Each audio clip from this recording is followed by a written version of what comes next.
This episode is brought to you by Shopify. Upgrade your business with Shopify, home of the #1 checkout on the planet. Shop Pay boosts conversions up to 50%, meaning fewer carts going abandoned and more sales going cha-ching. So if you're into growing your business, get a commerce platform that's ready to sell wherever your customers are. Visit shopify.com to upgrade your selling today. Being a marketer's no sweat. You just have to manage dozens of channels, launch hundreds of campaigns, score thousands of leads, and okay, fine, it's a lot of sweat. Unless you have HubSpot's AI-powered marketing tools to help you do all that and more. Get started at HubSpot.com/marketers. Great days start with great underwear. So if you're looking for something special, give Tommy John and gift a better day. Everything we make is meticulously crafted from breathable stretch fabric for the perfect fit, including our sleepwear for him and her. It feels good to give, but it feels great to give Tommy John. Find something for everyone and pick up something for yourself. Because at Tommy John, greatness is in our very fabric. Shop TommyJohn.com/Spotify right now and save 30% site-wide. TommyJohn.com/Spotify. See site for details. We hope you enjoyed listening to this Anfield Index show. Please be sure to subscribe to our channel so future podcasts find their way to your device automatically.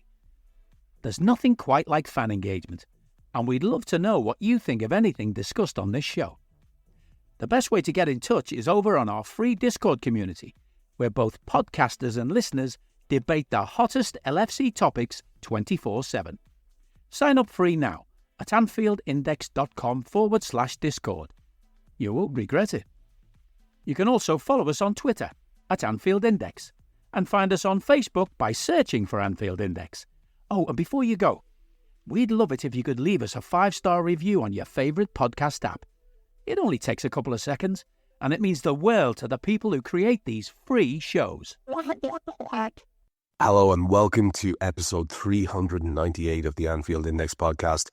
I'm your host, Trev, Downey, podcasting to you from my field here in beautiful rural Ireland. And I'm joined tonight by Cam Brainch with Lisa Marie Hannan, undisposed or indisposed, or however it is you say that, for this evening. It's just Cam and I. So good evening, Cam. Evening, Mr. Downey. How the devil are you? I'm super, and I'm looking forward to having this chat because I've been doing a thing which I don't know if you're familiar with this one, man. I guess the nature of your work might mean that you don't have as many people around you as I do during the day. So but I've been avoiding football talk, very much so avoiding it, because everyone sees me coming and I'm the Liverpool guy. I'm the guy who, Trev does the podcast, and everyone wants to give me their tuppence worth about Liverpool or football. I swear to God, man, I'm ducking everyone. I just don't want to talk about it, right? I don't know what it is. I'm not in that headspace. So I haven't really been talking about the game or about anything around the game to anybody at all that, I consider a pal. And it's just been shows only. So I'm looking forward to just having a relaxed chat about the football, if that makes sense. Yeah, totally. Yeah, I mean, nobody really wants to talk football with me in my sort of circle either. One of my work colleagues, because we don't actually work together. We're all scattered all over the place. Being the nature of the job that I do, and one of them who I speak to every day is a Man United fan, and I was going to pick him up yesterday just to help him get from A to B, and he goes, "Oh, I suppose you're just going to take piss out of me for losing then against the Arse." And I'm like, "No, why would I do that?" I said, "I knew United weren't going to do us a favour. You're shit. It's as simple as that." I thought you were going to say, no, I was expecting him to get into the car and typically United irony bypass fan start talking about how we've bottled the league already, because I know I was getting a hint of that off a fella. Just as I walked past, he was standing in the doorway of the gym, the school gym. He's one of the PE teachers. He's a wild Man United fan. And I could see a little smirk on his face. And I was going, what's that fucker smiling about? He's got nothing to smile about. But all he was smiling about was he really wanted to reel me in for a little opportunity to say, "Oh, you've started you've gotten rattled, you've lost it," And I was just, please, I can't even with these guys. I want to get this out of the way really quick. Go on. Because it's the type of thing that can colour our conversation one way or the other and how we take it. But I spoke to young Malby last night on our show, And obviously Jan's got like 10 years on us kind of thing, 9-10 years on us. And far more to the point than his vintage is the fact that he's obviously a very experienced football man. Yeah. And I got to talking about the fact that there was a sort of an exaggerated wave of depression after the draw at Newcastle. There was a lot of talk about, well, if this is what our form is going to be like, we can forget the league. There was a lot of talk about, well, this is just this, this could be the beginning of the end. And it's wild. It's wild to me that that's happening. You build up a lead, in my opinion, so that, if it gets chipped away a bit, you're still safe. I thought that was the idea behind the league. They don't just grow exponentially. I don't know what people are thinking. But anyway, so I found myself, yes, on the night, I was fucking furious, Cam. I was furious, man. I was furious on Raw. Understandably. I was cranky. I was like, we had fucking 3 points. We had robbed them. We had mugged them. Let's be honest. We had mugged them and taken 3 points. And we should have been walking out with big laughing heads on us with that lovely lead still intact. And instead, we had a different situation. And now people are saying, oh, we've got the Ev now. And it's like their arses have gone, Cam. And I can't relate to it. And like I said, maybe it's because myself and Malby are kind of comparative owl fellas who kind of seen an awful lot at this stage.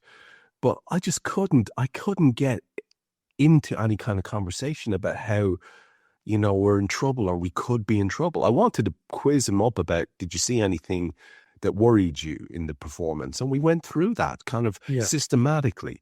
And he did at one stage say, and I noticed, terrible clickbait by Gibbo. If you listen to this, lads, shocking behaviour, Gibbo. Terrible clickbait article, which said Jan Mulby says, we won't win the league if we play like we played at Newcastle. That's the headline. I swear to God. When the actual message that he was giving was the exact opposite. Oh, it's terrible form by Gibbo. But I do think, to be fair, if you listen to the show, he listens. He's chuckling away right now. You could say he's on that walk and he's just about to record his pre-match video, and he's listening to this and he's just chuckling away. You know it. He's in that Orestad Jones in half of Scotland. That's it. And he's in his realm, striding around his realm. But the thing about Gibbo is as well. Like, I know for a fact that he will be chuckling, I also know he'll be saying, "Yeah, fair cop." We wanted to get a few eyes on that one, and it's what you do, right? It's what you do. You farm into. It's all about clickbait now, isn't it? Yeah, why wouldn't you? But I did think it was beautifully ironic because Jan was actually saying he wasn't in the least bit worried, and basically, the gap is still there, nice and sizable to City. And it's still 7 freaking points to Arsenal. Yeah. And let's put things in perspective. Arsenal got beaten at Newcastle. So with all that, I realized, drew as well. And City drew. And I realize I'm kind of padding it a bit there because I do want to give you free rein to be miserable if you feel miserable about it. I'm not trying to force any hope on you here. I'm just curious to see what way you're taking that result and the fact that it was pretty abysmal football from us. We were monstered in that first half. So you can understand the negativity, but still. Of course. Yeah. No, I mean, if you want to be pissed off about it, be pissed off about it. There's nothing wrong with that. If you feel that we should have gone into that game and made 6 changes and strolled over that Newcastle side, then by all means feel that way. There's nothing wrong with that. All of those people who are saying, "Oh, we should have brought Endo in and Harvey in and started with Curtis Jones and dropped Gravenberch and McAllister and Dom." If that had happened, we would have been 3 or 4-0 down at halftime because those guys haven't played together, so we have to still keep a resemblance of the midfield. And that midfield, like you said, was bullied. It was totally bullied. They were, like you said, monstered. They were the power of that Newcastle midfield, they turned up on Wednesday night, and fair play. They were really, really good, or you can say we were really, really bad. Now, I will say that Newcastle team they're not a great team by any stretch of the imagination, but they started off in the vein that we almost started off against Man City, and they got their tails up straight away. And as soon as you get the tails up at Newcastle, especially at St James Park, you're going to get the crowd behind you. So fair play to Newcastle. They thoroughly deserved taking something away from that game, just for that first half alone. Yes, we deserve something for our second half performance, but we still were never at any point in that game did we look like we were controlling that game. Not even close to controlling that game. And that was the disappointing aspect for me. Not the actual scoreline. I can take a draw. You're going to draw games. You're not going to win every game. It was a performance of individuals, and that affected the performance of the team as a whole. Too many individuals were off their game on Wednesday. Call that fatigue, call that just maybe complacency, call that maybe not following instructions from the manager. And it seems to happen quite a lot under ARNE Slot. First half, we seem to struggle a little bit in many, many games. And then he'll get them in at half-time, and he'll, whatever he says, there's always a change in the second half. And it's happened in a lot of games this season. Because don't forget, ARNE Slot is still learning. Yeah. We're so ahead of expectations right now. We should just be enjoying this, because I've been saying to a Sheffield United fan, funnily enough, and he's been saying to me, and I've been saying to him, that we still think Man City are favourites for the league, because you can't write Man City off. They've rolled in a 9-point deficit before, or a 7-point deficit before against us, and taken us by 15, 16 points. In this game of football, we lose one game and they win one game, and suddenly, bang, you're telling me 6 points, they're not back in it. Anything can happen. There's, just enjoy each game. Get angry if you want, but then look forward to the next game. Yeah, that's where you need to be, in that exact headspace. And again, that's not said in a preachy way, because I probably had my years where I couldn't do that. I know I did. I had years where I was kind of crippled by superstition. I had years where I was I had actually a couple of years in the wilderness, to be fair, around about the sort of mid-90s. And, you go through these different phases, but I just think now that I'm older, like since I've been involved with Anfield Index, all I've ever wanted to do is knock some crack out of football, because, when you've gotten a few kicks, I suppose, along the road on your life, you start to put football into perspective. Yes, it's still probably, I heard it described really well as one of the most important, unimportant things. It really is, and it can have a massive effect on your well-being. And as you know, because we talked about doing a show on about this, it can have a massive impact on how you're actually feeling mentally as well. But because it can, I think you learn to put it in perspective when you've had a few, like I say, maybe kicks, or you get a few miles on the clock. You just go, well, we have to derive joy from this. We just have to, and listen, I think I'm often labeled as sort of negative in terms of I wasn't positive enough for some people about the Klopp era, and because I was persistently pissed off with the lack of trophies that we accumulated over that period, where we had nominally the best manager in the world and the best player in the world in several different positions. And I just think that trophy haul should be higher. So I can have a moan and a cry about that, but I'm still like you. I'm looking forward to the Ev game. I've got a smile on my face thinking about it. Virgil van Dijk, by the way, interesting quotes from him. Someone, I think probably a journalist trying to wind them up, said Everton fans were saying that Liverpool lost the league at Goodison last year or something. And he was like, doing the Verge raised eyebrow. But what I liked about his comment was he said, like, basically, we can't afford to produce a performance like we did against Newcastle in terms of fight.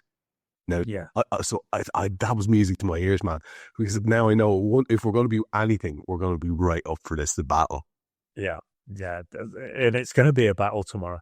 There's no doubt about that. I mean, they had a very good result midweek. I believe it was pretty much 4 set-piece goals, though. Not seen the goals. I just read something in Discord. the Anfield Index Discord, that is. I think somebody was saying there was possibly an own goal or something, or it was an error by one of their players or something. But pretty much all from set pieces. So sounds like the Arsenal, that, doesn't it? They seem to like a set piece goal as well. Yeah. And, you know, we've got to be up for it. It's going to be a fight. And at the end of the day, nobody has a divine right to win a football match. You have to earn that right on the pitch.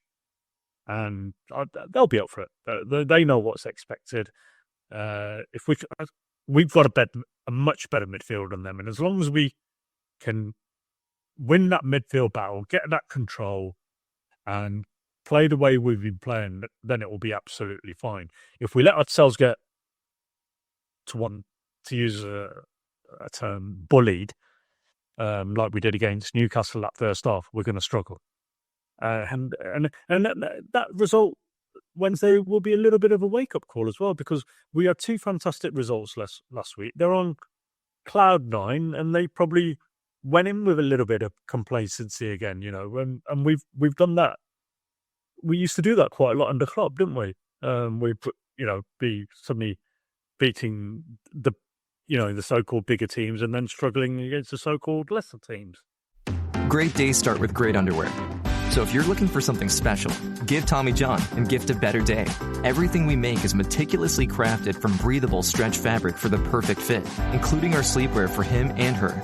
It feels good to give, but it feels great to give Tommy John. Find something for everyone and pick up something for yourself, because at Tommy John, greatness is in our very fabric.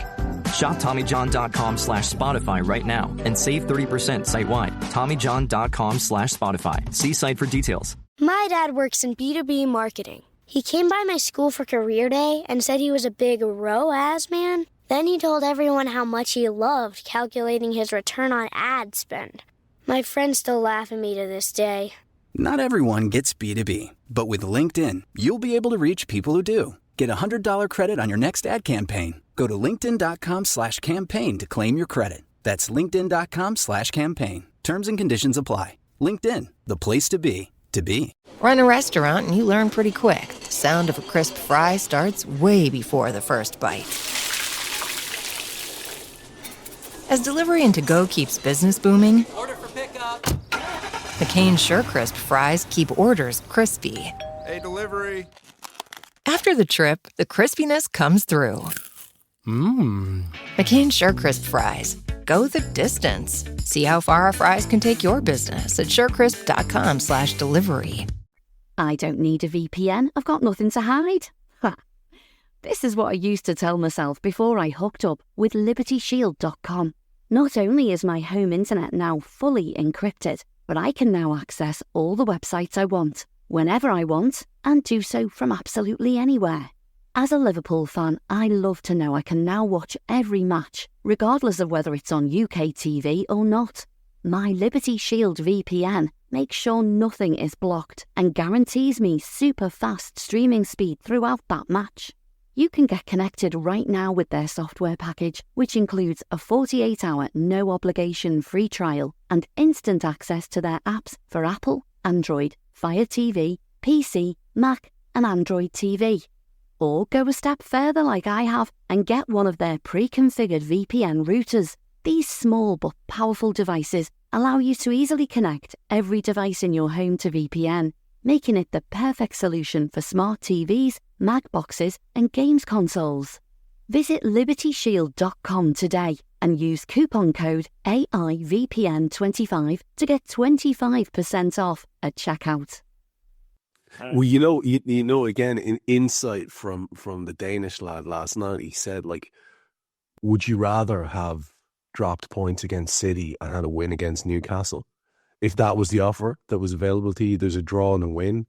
Well, obviously you take the win over City because that extends the gap between you and them. That's what you take, right? Yes. It's simple, really. Like, I'm not saying that's how the situation was. And I do think, you know, if more people had been on it, that is a game we should have won because they're not a fantastic side. We made them look quite good. Yes. And similarly with this game tomorrow, we'll wrap up our chat about Everton now in a second because I'm aware that this will go out with only a few hours. Maybe it might go out tonight, but probably only a few hours to live before the actual game. But again, if you look at that Everton lineup, they're playing Ashley Young at right back. Ashley Young is kicking the arse out of 40, and the backup right back is Seamus Coleman, who's a veteran as well, and he's on the bench. Mikalenko's the other side. Branthwaite and Tarkowski, and I don't think Tarkowski's having the best of times, but Branthwaite's a very solid player, very sought after. Yeah. In fact, people were considering him as a potential target for us. They've got Gay and Mangala, they've got Doucouré, McNeil and Dye all doing bits around the midfield and in the line behind Calvert-Lewin. So they're not short of a player or two. Their bench is pretty weak. In the last game, like if I read out the names, Jack Harrison, Armando Broja, Jesper Lindstrom, Harrison Armstrong, Nathan Patterson, João Virginia, Beto, Jake O'Brien, and then Seamus Coleman to you. There's not too many people going to be quaking in their boots now. I mean, that could be just lack of familiarity on my part with some of their new wonder kids. I don't know. Yeah. But again, on paper, this is a thing that we need to go out and just simply do. And we can't have any talk about, midweek hangovers, and we can't have any talk about momentum. We have to go out and blitz it. And so this is where with the last question about the Ev thing, and then we're going to focus on City and the win over them and the win over Real. But I did want to just focus on just your idea about what is our potentially strongest lineup for this game, because this is relevant, I think, and this will have legs for anyone listening anyway. Because on the back of last night, let's be fair to poor Darwin, he stank the place out and he hasn't been great recently. I'm not enough of him. I think a lot of people have. Grav had his worst game by a mile. He got robbed again and again and again in possession. To be fair, Curtis wasn't much better in the first half. Alexis wasn't much better in the first half. I thought Joe, who was super against City, had a mare against Newcastle, an absolute mare. And it left pressure on Kwanzaa, who was, I think, oddly started at right back, because obviously Joe's the guy on his side. So I'm wondering, when you think about all of those things, you think about the team, the strongest team that we can pull out going forward. Obviously, we'd all throw Jota straight back in if he was available, but God knows when that delicate creature will be available to us again. So I'm wondering, what do you want to go out? You want to blitz this game tomorrow and say future games. What's the best of the lads available now? What do you reckon represents our best team? And bear in mind, Alexis is out. Alexis is out. I don't think Alisson is ready, so it still obviously has to be Kelleher. And just for the record, I don't push in any blame to Kelleher, even though he fucked up. I don't blame him per se for that mistake, because he's been magnificent for us so far this season, and all of last season when he played more than half the games for us. He was superb. So agreed. Yeah, he made a mistake. I'm sure he's held his ends up in the dressing room. That's it. Fine, and we move on. Cool. Right. So Kelleher in goal, Trent right back, Joe centre back alongside Virgil with Robbo. I still think Joe is ultimately a better centre back than Kwanzaa, and I think he was taken off just to give him a bit of recovery, because obviously he hasn't played a lot this season. So before anybody gets all conspiratorial saying, he was benched because of X, Y, and Z. No, I think he was benched because just to save his legs a bit for the ad. In the midfield, we'll have Grav in the middle, we'll have Kess on the left, we'll have Dom on the right, and then up top we'll have Gakpo on the left, Salah on the right, and Luis Diaz in the middle. Yeah, and then when you start looking at a bench, man, the options are... Chiesa, I think, will come on the bench because he played for the under-21s. Harvey, Nunes, and then it'll be 2 or 3 of the youngsters, won't it? It will be a selection of Tyler Morton. Yeah, Tyler Morton will probably be there. And I think it's hilarious when the narrative is about the terrible, terrible injury crisis being suffered by City and Arsenal, and you just look at the amount of players, especially like first team regulars that we just don't have available to us at the moment. It is quite sickening. It's all right. It's all right. We're used to it. We've never had an injury crisis. We've never had injured players. So let's just let the narrative be what the narrative is. It is wild. It is yeah, wild. So it's cool because at the end of the day, whether we've taken advantage of that or not, it doesn't matter because come the end of the season, the league table doesn't lie. That's very true, and there's where I want to take it, because I agree with you entirely with your lineup, by the way, and there's where I want to take it, because I do have a lot of faith in us being able to last the pace, and it's mainly because of our lovely shiny-headed Dutchman. I'll be honest. Yeah. I'm so taken with this lad. He is honest, Cam, in a way that I'm probably gonna upset people here, but in a way that Jurgen never was. Like, Jurgen would come out after games and he would bullshit us. He would bullshit the fans. He would bullshit the press. He would say things quite often that, were just not accurate reflections of what happened. Whereas Slot's been just like ridiculous. He will not gaslight the fans. He just doesn't seem to want to do that. His appraisals of the games have been very honest.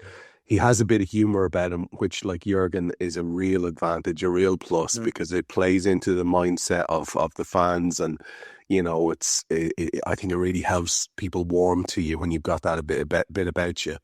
I'm just so impressed with him, man. I'm so impressed with him because he's patently doing something really, really good in terms of how we go about our match day enterprise, the way that we approach the game. I saw at least 3 different iterations of Liverpool in the City game, in the win over City.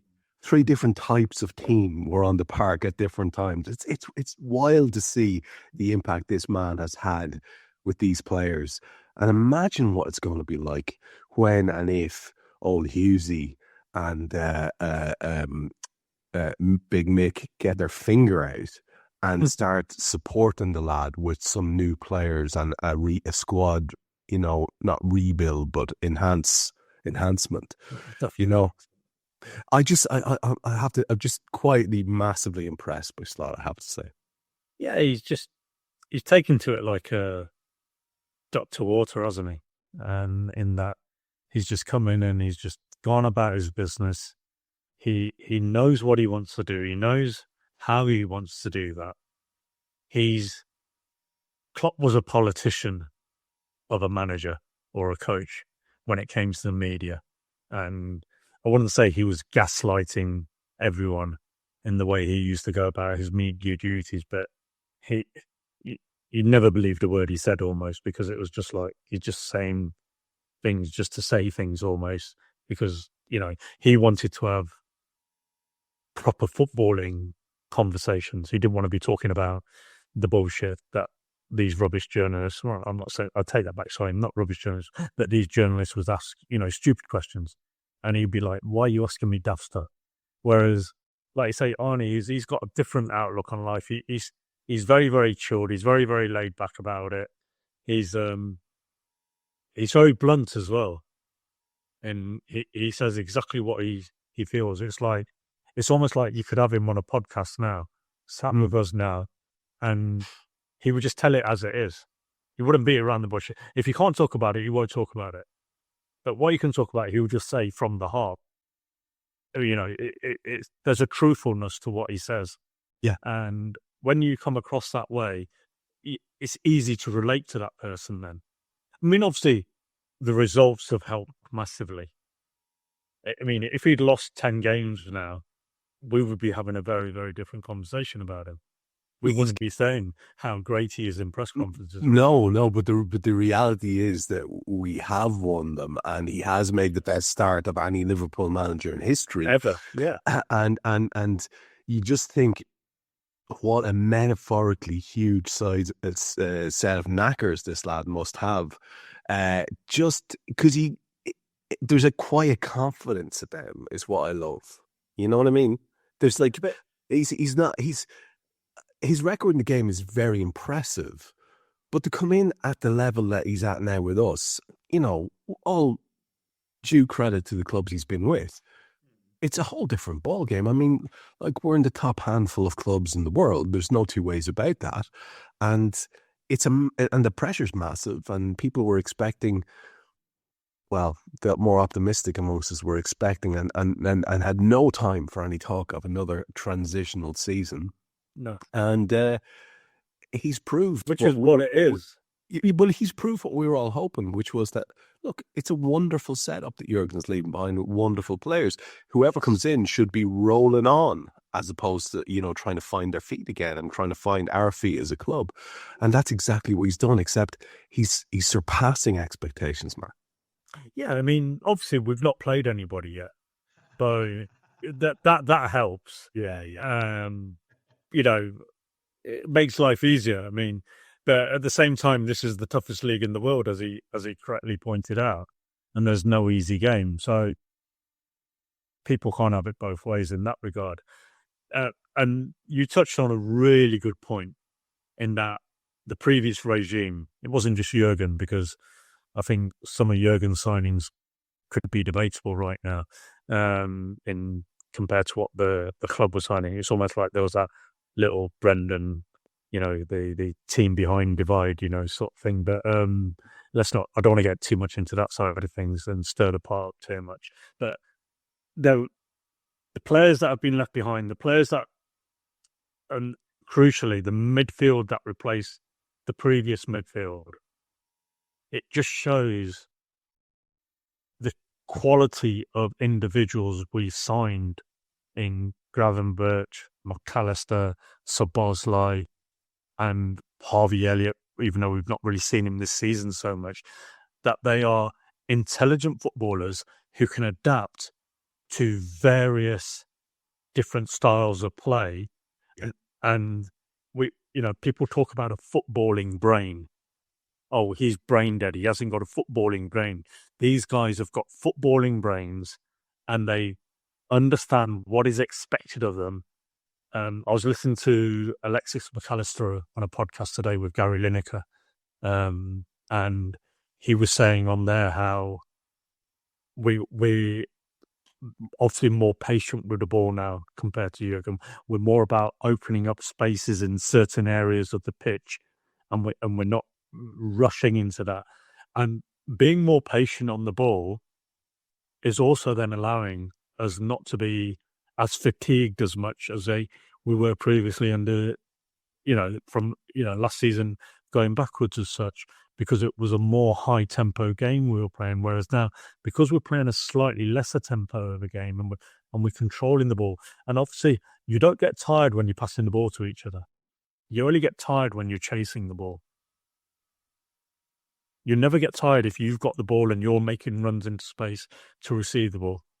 You know that when you used to play football. You used to get tired when you were having to track back. That was the hardest thing to do. Yeah. When we were tracking back. But when we were attacking, it was the easiest game in the world.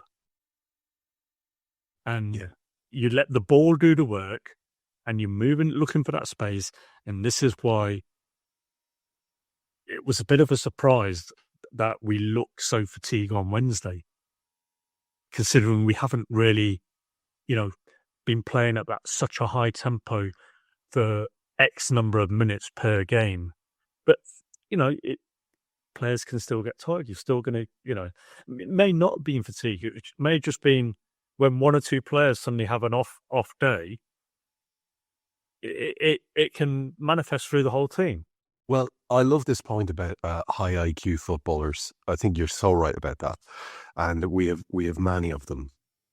But just to your point there, I think, maybe the IQ was missing a bit from the recruitment recently, because what happened last night, or the other night, whatever it was, Wednesday night, was that we got monstered because we didn't have anyone who was up to the physical challenge.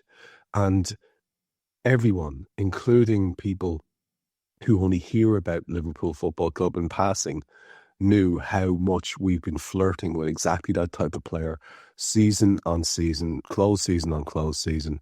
It's getting absolutely ridiculous that we have not got that type of player, and not just one but a couple, because the manager clearly doesn't fancy Endo for a big role. So that's obvious right there. Right there is a big reason why that game was a shock to us.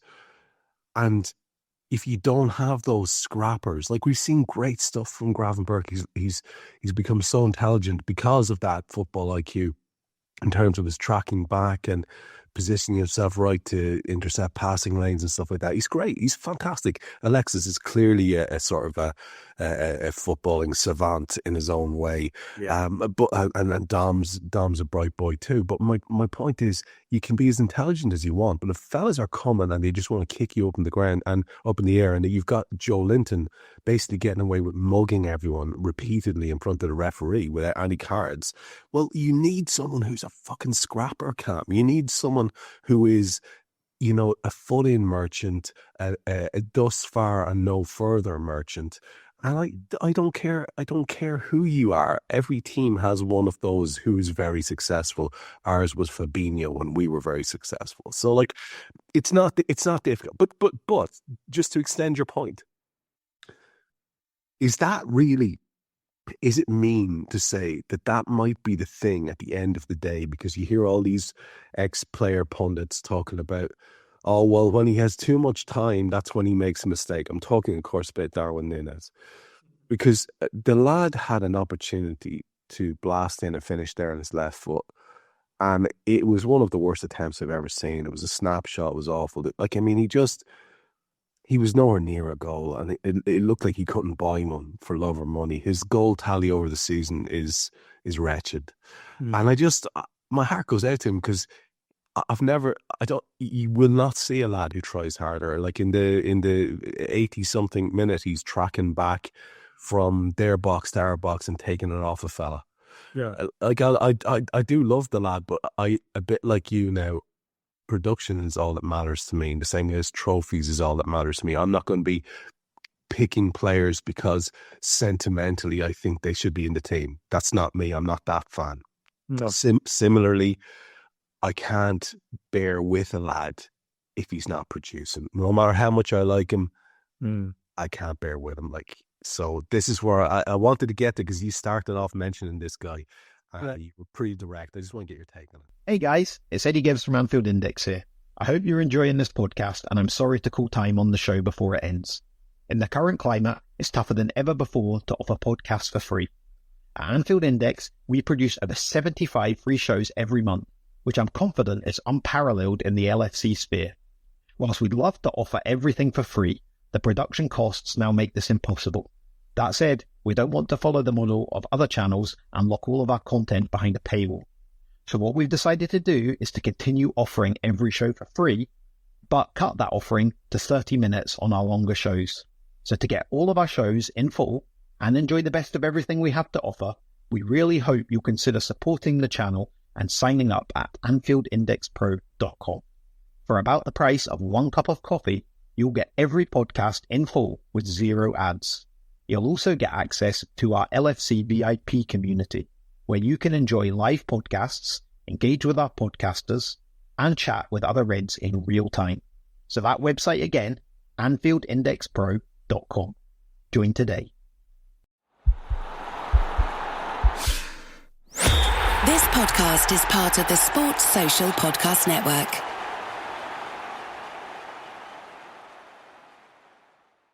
Hey, it's Ryan Seacrest. Life comes at you fast, which is why it's important to find some time to relax. A little you time. Enter Chumba Casino. With no download required, you can jump on anytime, anywhere for the chance to redeem some serious prizes. So treat yourself with Chumba Casino and play over 100 online casino-style games, all for free. Go to ChumbaCasino.com to collect your free welcome bonus. Sponsored by Chumba Casino. No purchase necessary. VGW Group. Void where prohibited by law. 18 plus terms and conditions apply.